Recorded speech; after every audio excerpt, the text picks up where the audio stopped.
오늘 설교 제목은 우리는 무슨 권세로 이런 일을 하는가? 우리는 무슨 권세로 이런 일을 하는가? 라는 제목으로 말씀을 나누려고 합니다. 오늘 우리가 읽은 말씀은 역사적으로 일어났던 일이고요. 또 하나님의 구원사 안에서 굉장히 중요한 사건입니다. 예수님이 오늘 말씀을 읽어보면요, 굉장히 모질다고 그래야 되나요? 모지셔요. 그리고 굉장히 이렇게 밀어붙이십니다. 한번 얘기하면 끝나도 되는데 예수님이 그렇지 않으세요. 계속해서 밀어붙이고 또 밀어붙이십니다.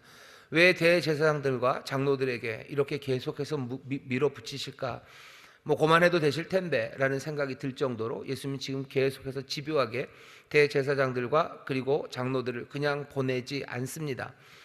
먼저 시작은 대제사장들과 장로들의 질문으로 시작합니다. 23절 보시면 예수께서 성전에 들어가 가르치실새 대제사장들과 백성의 장로들이 나와 가로되 네가 무슨 권세로 이런 일을 하느뇨? 또 누가 이 권세를 주었느뇨? 하고 묻습니다. 예수님이 성전에 들어가서 가르치셔요. 하지만 그 전에 무슨 일이 있었는지 대제사장들과 장로들이 알고요, 우리도 압니다. 물론 우리가 읽은 본문 23절 바로 앞에는 무화과나무 이야기가 있기 때문에 무화과나무랑 있었던 사건에 대해서는 대제사장들과 장로들이 모를 수 있어요. 하지만 이 대제사장들과 장로들이 기억하는 사건, 그리고 와서 묻게 하는 사건이 뭔지는 우리가 압니다. 바로 예수님께서 엄청난 일을 하셨죠. 그 전날에 아마 대제사장들과 장로들이 보고는 받았지만 예수님이 벌써 사라져서 어떻게 하지를 못했을 거예요. 아마 날이 밝기를 또 기다렸을 겁니다. 마음에 작정을 했을 거예요. 약간은 두려움, 의심, 이게 뭘까 하는 생각도 있지만요, 사실은 마음속에 이미 결심은 있죠. 이게 뭔지 대제사장들은 알 것 같아요. 왜냐하면 메시아라고 주장하는 사람들이 꽤나 많았었습니다. 그렇게 많지는 않았죠. 하지만 그래도 이스라엘 백성 가운데 메시아라고 하는 사람들이 좀 있어 왔고요, 그때마다 이 메시아라고 했던 사람들은 아무것도 아닌 걸로 밝혀졌었습니다. 근데 전날 성전에서 일어났던 일은 그냥 이전에 있었던 메시아라고 주장했던 사람들의 사건과는 좀 느낌이 달라요. 그리고 결이 다릅니다. 그래서 와서 묻는 거죠. 네가 무슨 권세로 이런 일을 하느뇨? 또 누가 이 권세를 주었느뇨? 대제사장들과 장로들이 묻는 질문은 사실은 정말로 묻고 싶어하는 것들을 빙빙 돌려 묻는 거예요. 정말로 묻고 싶은 건 그거죠. 네가 메시아냐? 네가 그리스도냐? 아니면 너는 네가 메시아라고 생각하느냐? 거기에 대해서 궁금한 겁니다. 반신반의, 꼭 50%는 아니에요. 하지만 조금은 혹시 라는 생각이 있고요, 설마라는 생각이 대제사장들과 장로들에게는 있는 겁니다. 질문해야 되는 건 그리스도인지를 물어야 되는 거예요. 정말로 메시아인가? 너는 네가 메시아라고 지금 주장하는 건가? 라고 물어야 되는 상황입니다. 왜냐하면 지금 이 앞에서 벌어진 일들, 모든 일들이 가리키는 것은 한 분, 메시아를 가리키기 때문이에요. 우리가 아는 것처럼 예수님이 예루살렘으로 들어오실 때 꽤나 큰 소동이 있었습니다. 예수님이 아예 작정을 하셨죠. 어린 나귀를 타고 예루살렘으로 입성을 하셔요. 내둥 걸어오시다가 그 마지막 한 구간, 마지막 한 남은 구간은 나귀를 타고 오십니다. 나귀를 타고 예루살렘에 들어간다는 의미가 뭔지 예수님이 아시기 때문이에요. 그리고 백성들 함께 어쩌면 갈릴리에서부터 따라왔던 꽤나 많은 사람들도 그 의미를 압니다. 호산나 찬송을 부르죠. 겉옷을 그 앞에 깔고 나뭇가지를 그 앞에 깔면서 정말로 메시아로, 승리자로 예루살렘에 오는 그분을 맞이하는 그 모든 모습을 보여요. 예루살렘 성에 있던 사람들이 봅니다. 저기 나귀를 타고 누군가 올라오고요, 사람들은 노래하고 옷을 깔고 나무를 깔면서 와요. 사람들의 흥분한 정도가 보통은 아니에요. 전에도 메시아가 예루살렘을 온다는 말에 예루살렘이 좀 들썩였던 적이 있습니다. 반신반의죠. 그때와 똑같은 건가? 아니면 이번에는 정말인가 하는 생각이 예루살렘에 있습니다. 메시아인가 하는 그 소문들, 그 이야기들이 오글오글 거려요. 그러고 나더니 당장에 예수님 성전 예루살렘에 오시더니요, 성전으로 들어가셔서요, 성전 몽땅을 다 뒤집어 엎으셨어요. 매매하는 사람들 다 뒤집어 엎으시고, 돈 받고 오는 상들 다 뒤집어 엎으시고, 비둘기 파는 사람들 그 상 다 엎어버리시며 그냥 어마어마한 얘기를 하시죠. 강도의 구려를 만들었다고, 기도하는 집이 되어야 되는데 강도의 구려를 만들었다고 주께서 엎어버리시고, 거기서 나오는 소경과 저는 자들을 고치시고, 또 어린아이들은 호산나 노래를 또 부릅니다. 예루살렘으로 오는 길에서 들렸던 찬송이 이제 또 예루살렘 성에서 들려지기 시작해요. 이 모든 일들을 본 사람들입니다. 그러니 반신반의하는 것에 대해서 확인해야 되죠. 왜냐하면 성전에 대한 권위, 그것은 메시아가 가지게 되기 때문입니다. 예수님은 성전에서 그 모든 것들을 뒤집으시고 거기에 나온 자들을 고치시고 그 찬양을 받으시면서 마치 성전의 주인인 양 이곳이 자기 홈코트인 것처럼 그렇게 행동하셨어요.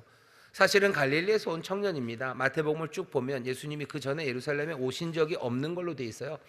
예루살렘에 오신 적도 없는 갈릴리 청년 하나가 그 어마어마한 도시 예루살렘에, 그것도 그 어마어마한 솔로몬의 성전은 무너졌지만 이제 헤롯이 지은 그 찬란한 성전을 몽땅 다 뒤집어 엎어버린 겁니다. 헤롯이 영향을 끼치지만 여전히 성전은 대제사장들의 홈코트입니다. 대제사장들이 지배해 왔던 가장 거룩한 장소입니다. 근데 그곳을 갈릴리 청년 하나가 단박에 접수해 버렸어요. 사람들은 그것들을 어느 정도는 용인합니다. 그죠? 뒤집어 엎으신데 사람들이 찍소리도 못해요. 왜? 앞에 나왔던 분위기가 있기 때문이죠. 사람들이 예루살렘으로 예수님 오실 때 맞이했던 분위기, 그리고 그 모든 소문들, 어쩌면 혹시라는 생각에 성전을 뒤집는 그 권세, 그리고 그 행동 앞에 사람들은 침묵으로 그것들을 그냥 다 받아들였던 겁니다. 도대체 누구기에 그렇게 하는지 확인해야 되죠. 반신반의하는 것들을 확인해야 됩니다. 성전에서 대제사장들보다 더 큰 권위를 가질 수 있는 건 오직 한 분, 하나님의 기름 부으신 메시아밖에 없기 때문이에요. 많은 메시아라는 사람이 왔다 갔습니다. 그러니 이제 물어봐야 합니다. 물어봐야 돼요. 당신 맞냐? 네가 정말로 메시아냐? 사실은 이 질문은 전에도 한번 우리가 들은 적이 있어요. 세례 요한이 한번 물어봤죠. 우리가 기다려야 되는 그분이 당신입니까? 아니면 우리는 다른 사람을 기다려야 합니까? 메시아일까? 메시아일까? 어쩌면 기대도 좀 있어요. 대제사장들에게도 기대가 좀 있겠죠. 하지만 하도 많이 속았기 때문에 아닐 거라는 생각도 있습니다. 그러니 물어봐야 돼요. 물을 수밖에 없죠. 네가 무슨 권세로 이런 일을 하냐고, 또 누가 이 권세를 주었냐고 묻습니다. 물어야 되는 질문, 그 질문 안에는 당신은 메시아냐라는 그 질문이에요. 예수님이 이 질문에 대답하셔야 됩니다. 네라고 얘기하는 것도 사실은 그렇다라고 말하는 것도 사실은 조금 난처하고요, 아니다라고 말할 수도 없습니다. 예수님을 난처하게 하는 질문인 것은 사실이에요. 사실은 예수님이 전에 말씀하셨었죠. 제자들이 말해요. 베드로가 말했었습니다. 주는 그리스도셔요, 살아계신 하나님의 아들입니다. 하나님의 아들, 당신은 메시아, 그리스도라고 고백했었고 예수님이 거기에 대해서 고개를 끄덕이셨어요. 하지만 조용히 하라고 하시죠. 이제 얼마 안 남았습니다. 내가 메시아임을, 내가 메시아다, 내가 그리스도이다 라는 사실을 분명하게 드러낼 시간은 얼마 남지 않았지만 그래도 아직은 남아 있습니다. 아직은 해야 하실 일이 있어요. 그러니 예수님도 난처한 상황에 처한 것은 사실입니다. 예수님이 여기에 대해서 대답하십니다. 대답하셔요. 근데 이 대답은 대답인 것 같기도 하고 사실은 대답이 아닌 것 같기도 합니다. 왜냐하면 질문을 하시기 때문이에요. 24절 보시면 예수께서 대답하십니다. 근데 뭐라고 대답하셔요? 나도 한 말을 너희에게 물으리니 너희가 대답하면 나도 무슨 권세로 이런 일을 하는지 이르리라. 어쩌면 예수님도 조금은 난처한 상황이죠. 대제사장들과 장로들을 난처한 상황에 처하게 하기 위해서 어쩌면 일부러 질문을 꼬고 또 그냥 단순한 술수로 벗어나기 위해서 예수님이 하는 질문은 아닙니다. 예수님은 정말로 물어보고 싶었던 것 같아요. 정말로 물어요. 뭘로 알 수 있습니까? 그 질문에서 어쩌면 자기의 그 난처한 상황을 벗어날 수 있죠. 그러고 가버리면 되는데 예수님은 가지 않으셔요. 대제사장과 장로들이 대답하지 못합니다. 그러니까 예수님이 뭐라 그러셔요? 그럼 나도 대답 안 한다 라고 하시죠. 그럼 거기서 끝내면 돼요. 거기서 끝내실 수 있는 거죠. 질문들, 거기 이 질문은 그러니 예수님이 아주 그냥 지혜롭게, 나쁘게 말하면 교활하게 자기가 당한 난처한 상황을 벗어나기 위해서 역공을 취하는 그런 일은 아닙니다. 물론 대제사장과 장로들은 굉장히 난처했을 거예요. 하지만 예수님은 정말로 묻는 겁니다. 너희는 요한의 세례를 어떻게 생각하느냐? 하늘로서냐 사람에게냐? 요한이 한 모든 일들이 정말로 참되냐? 하나님의 일이냐? 아니면 받아들이지 않아도 되는 사람의 일이냐? 지금 묻고 계시는 겁니다. 이 질문에 이 대제사장과 장로들은 헤매기 시작해요. 곤란에 빠지죠. 왜냐하면 하늘로 써라라고 말할 수가 없어요. 하늘로 써라 그러면 요한이 대제사장들과 장로들에게 했던 많은 말들이 있어요. 너네들 다 회개하고 너네들 다 다 집어쳐야 된다라고 얘기했는데 그게 하늘로서부터 온 말이다. 그러면 왜 자기들은 거기 그러고 있습니까? 하늘로서가 아니다, 사람에게로서다 라고 말하면 자기들의 지위는 지켜질 수 있어요. 하지만 사람들이 요한을 선지자라고 생각하기 때문에 요한이 하늘로서 온 사람 아니다, 완전히 헛소리한 사람이다 라고 말하면 사람들이 자기들에게 할 비난, 분노 이런 것들을 감당할 수 없습니다. 그러니 하늘로서부터다라고도 사람에게서부터다라고도 대답할 수 없는 난처한 상황이 된 거죠. 그러니 어쩔 수 없습니다. 27절 예수께 대답하여 가로되 우리가 알지 못한다, 모르겠다라고 대답을 회피합니다. 대답을 회피해요. 근데 이 대답이 사실은 이 대답을 읽는 우리에게는 이 사람들이 얼마나 무지한가, 아니면 어쩌면 이 사람들이 정말로 몰라서 무지한가, 아니면 알면서도 이러는가, 이 사람들에 대해서 신뢰도가 확 떨어집니다. 왜냐하면 우리는 마태복음을 읽어오면서요, 예수님이 누구신지에 대해서 분명히 알아요. 그리고 분명히 알게 된 그 사건이 세례 요한 때서부터임을 우리는 확인합니다. 예수님이 메시아임이 확인된 것은요, 요한 때문에요. 요한과 함께 확인됩니다. 마태복음 처음 부분 3장에 예수님이 세례받으러 요단강으로 가시죠. 그때 요한에게서 세례를 받습니다. 3장 16절 보면 예수께서 세례를 받으시고 곧 물에서 올라오실새 하늘이 열리고 하나님의 성령이 비둘기같이 내려 자기 위에 임하심을 보시더니, 물론 이 임하는 것을 모든 사람이 봤다고는 하지 않았어요. 예수님이 봅니다. 예수님은 확인하시는 거죠. 성령이 그 위에 임했대요. 성령이 임합니다. 메시아라는 뜻은요, 기름 부음 받은 사람이에요. 하나님의 기름 부음을 받은 사람, 그 사람이 메시아입니다. 성령으로 기름 부음 받은 자, 그게 메시아라는 뜻이에요. 요한의 세례 그 자리에서 성령이 그 위에 비둘기처럼 임하시는 것, 메시아, 기름 부음 받은 자, 성령으로 기름 부음 받은 자, 그분임이 확인이 됩니다. 또 거기서만 끝나는 것 아니에요. 하늘로서 소리가 있어 말씀하시되 이는 내 사랑하는 아들이요 내 기뻐하는 자라. 내 사랑하는 아들, 내 기뻐하라는 자라는 말씀이 하늘로부터 들립니다. 내 사랑하는 아들이다 라는 말은 시편 2편 7절에 나오는 말씀이에요. 오늘 우리가 낯설기에서도 봤었죠.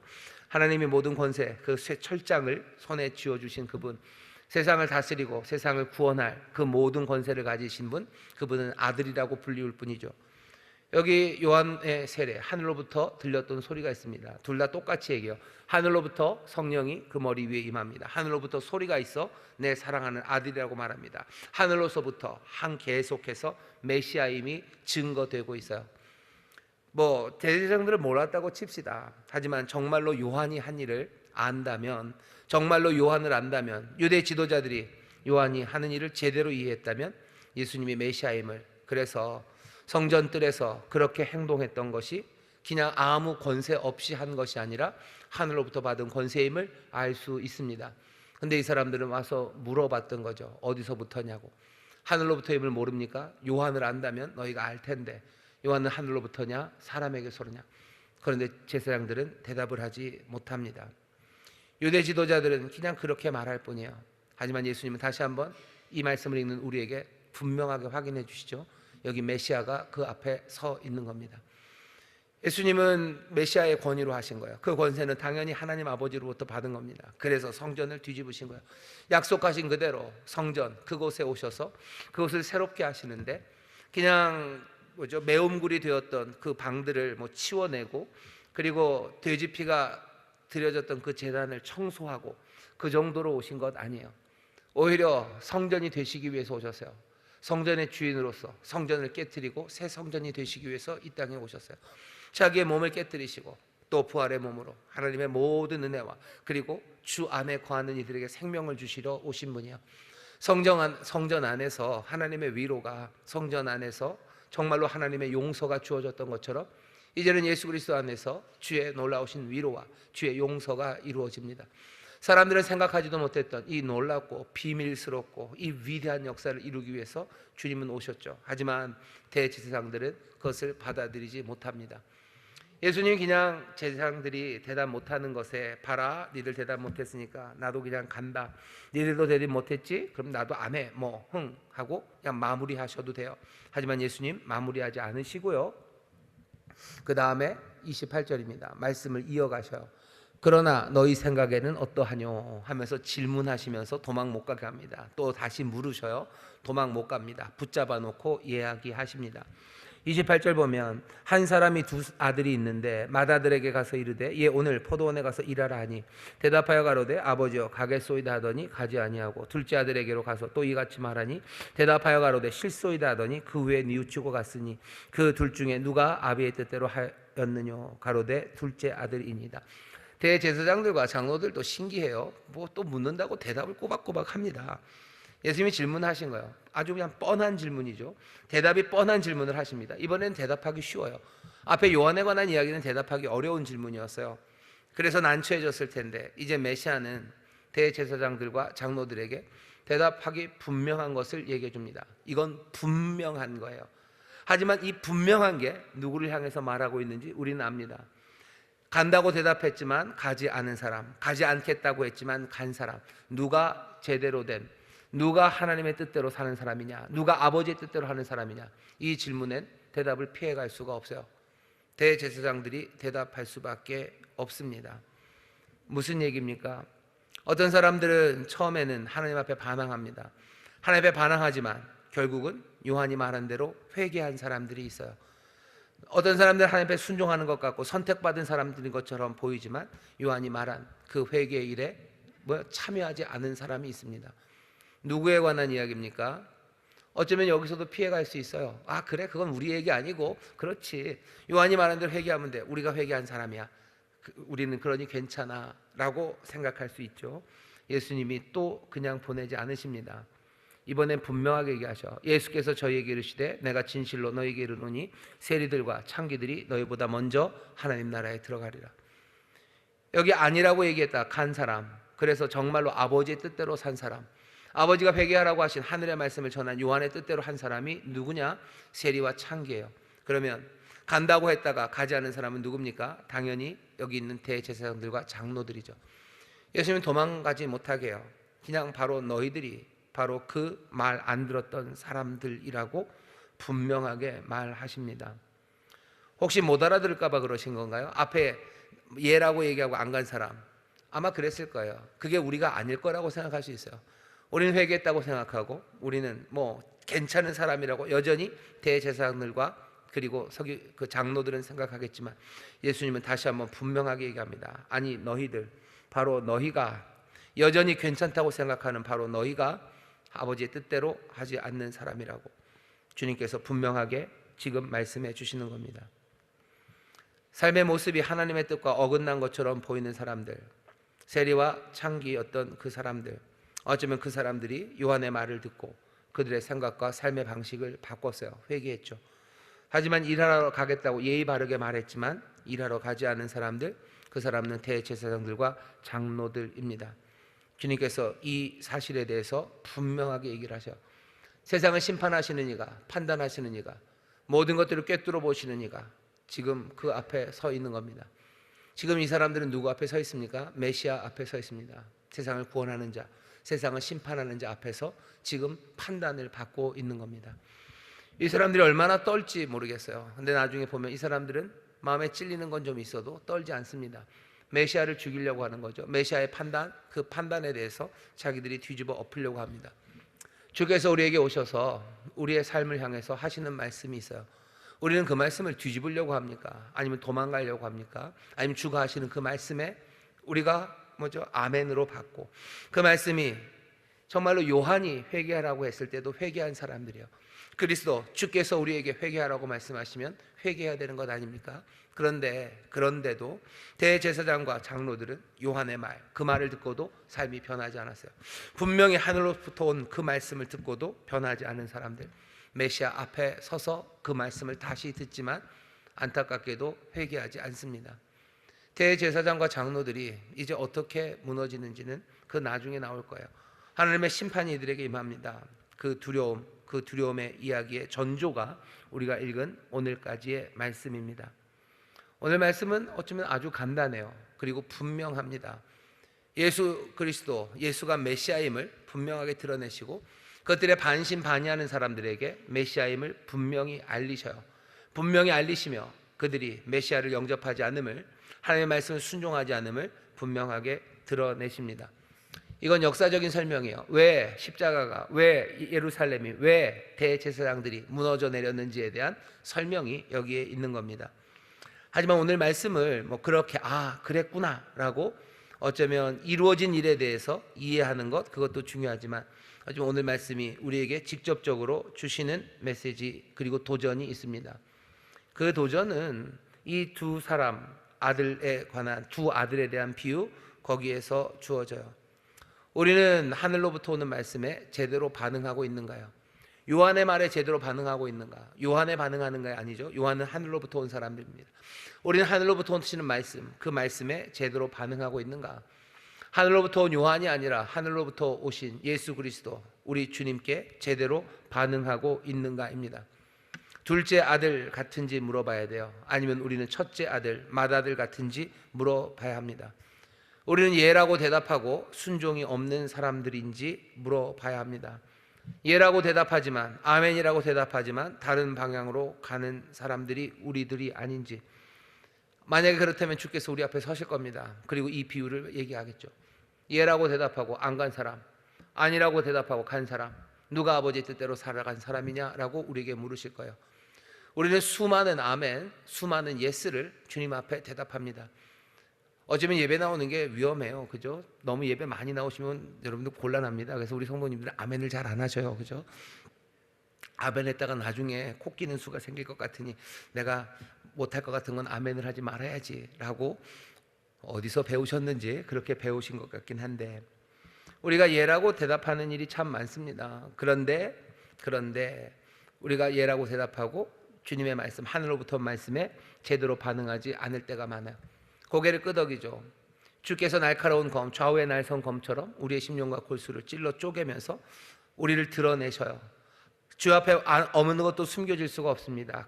그렇게 드러내셔서 우리의 잘못을 보이시고 어떤 길로 가야 되는지를 우리에게 분명하게 말씀하시건만 우리는 거기에 대해서 아멘이라고 말하며 그 길을 걸어가지 않아요. 오늘까지 우리가 요한계시록에서 소아시아 7교회에 대한 편지들을 4번째까지 읽었습니다.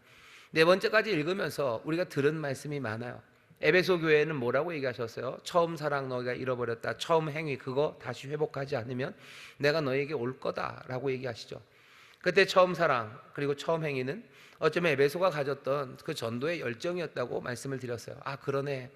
정말로 전도의 열정으로, 사랑하는 마음으로, 그렇게 뜨거운 사랑으로 복음을 증거함으로 하나님 그 7교회 사이를 다니시는 그분에게 빛을 비춰야 돼요. 그 영광을 비춰야 된다고 우리가 믿었고요. 그리고 거기에 대해서 하나님의 말씀으로 받았습니다. 거기에 대해서 예스라고 대답했어요. 하지만 어쩌면 하루가 지나지 않아서, 얼마가 지나지 않아서 예스라고 대답하지만 포도원으로 가지 않았던 그 아들처럼 우리도 복음을 증거하는 일, 처음 행위를 회복하는 일, 성령의 놀라우신 능력 안에서 정말로 그렇게 힘차게 복음을 증거하는 일, 그 일 어디에 갔는지 다 사라져 버렸습니다. 서머나 교회에 주신 말씀이 있어요. 버가모에 주신 말씀이 있어요.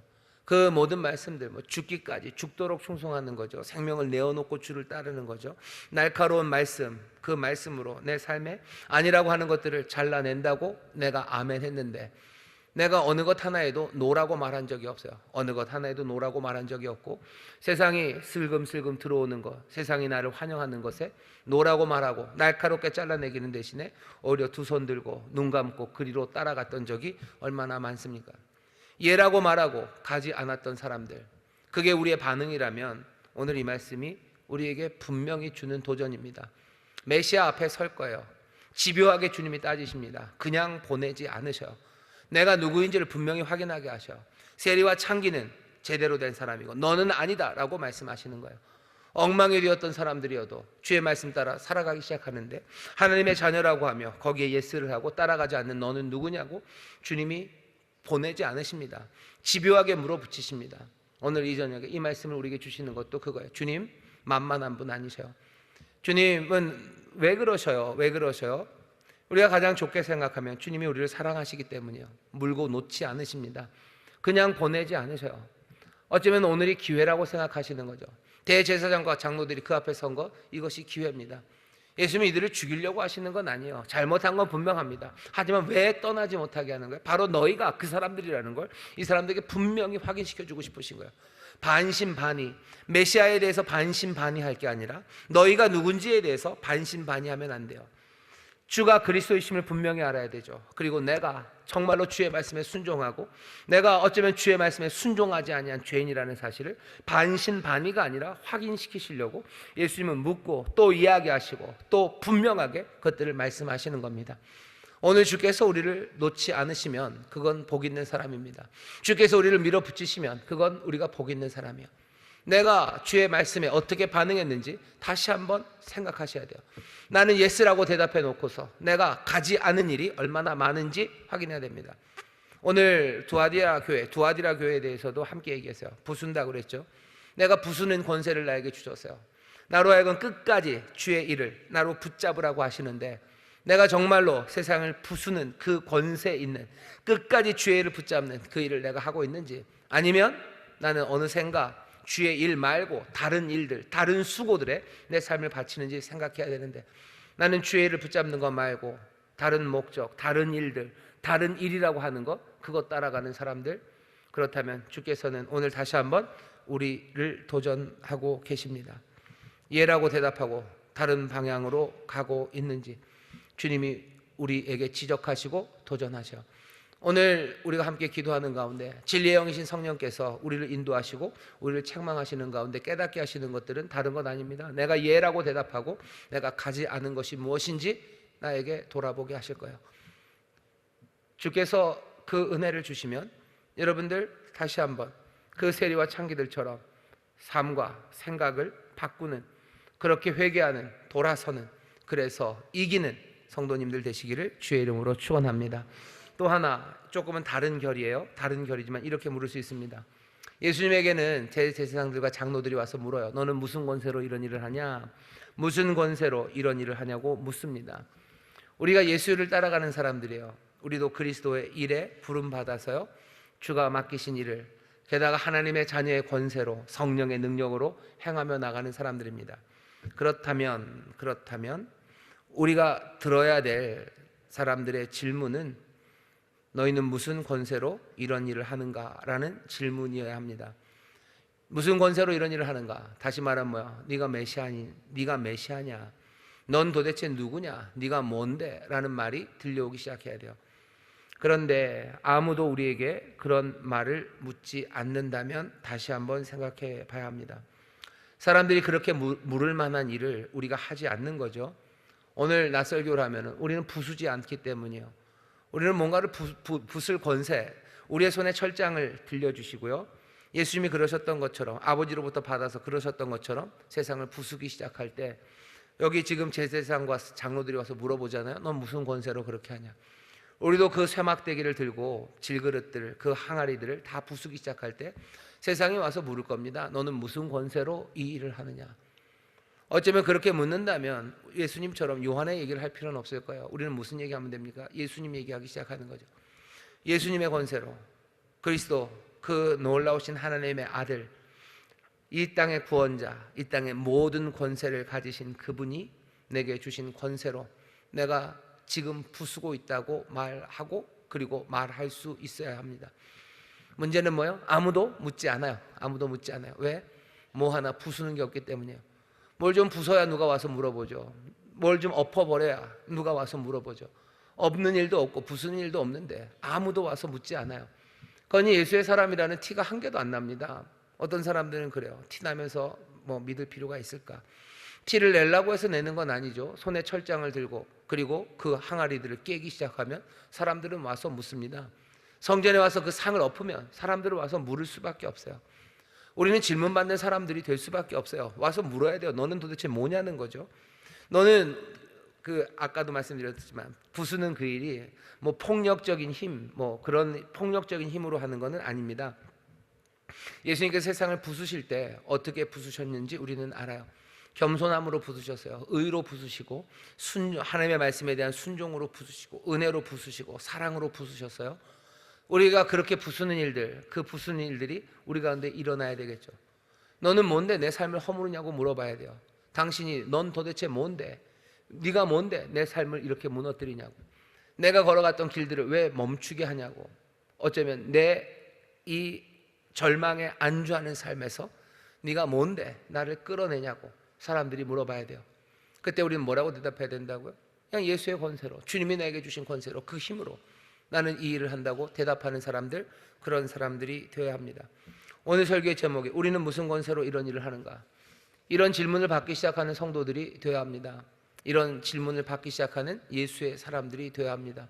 그렇지 않다면 우리는 도대체 뭔지, 예라고 대답은 했지만 정말로 회개한 사람들인지, 우리가 정말로 변화받은 사람들, 하나님의 자녀의 권세로 살아가는 사람들인지. 우리가 영접하는 자, 곧 그 이름을 믿는 사람들은 하나님의 자녀가 되는 권세를 주신다고 하셨어요. 하나님의 자녀의 권세를 주신다는 거죠. 하나님의 자녀의 권세, 그 권세로 살아갑니다. 하나님의 아들의 권세가 뭐예요? 시편 2편 7절에 있는 거죠. 이는 내 아들이다. 아들은 이 땅에서 왕으로 살아갑니다. 아들의 손에는 그 철장이, 쇠막대가 들려 있습니다. 주님을 영접하는 사람들, 그 이름을 믿는 사람들은 세상을 부서뜨리기 시작하는 사람들이에요. 우리가 그 일에 아무것도 없다면 다시 한번 깊이 주님의 말씀, 오늘 이 말씀의 도전을 생각해 봐야 합니다. 내가 주를 믿고 사는지, 내게 권세 주심을 내가 믿고 사는지, 내가 정말로 의의 길, 생명의 길, 주의 일을 붙잡고 내가 살아가는 사람인지, 내가 살아가는 그 길에 나타나는 여러 가지 현상들, 무너져 내리고 다시 세워지는 그 놀라운 일들이 우리 가운데 왜 나타나지 않는지 거기에 대해서 질문하셔야 돼요. 엎어버리지 않기 때문이죠. 부수지 않기 때문이죠. 내가 가진 것들로 부숴야 될 뭔가를 발견하지 못했기 때문이요. 우리의 싸움이 어디에 있어야 되는지 모르기 때문이요. 칼집에 꽂혀있는 칼이 한 번도 뽑아지지 않는다면 그것은 없는 것과 마찬가지입니다. 하나님의 자녀의 권세로 한 번도 살아가지 않는다면 하나님의 자녀의 권세가 없는 것과 마찬가지예요. 언젠가 한번 확인해 봐야 되지 않겠습니까?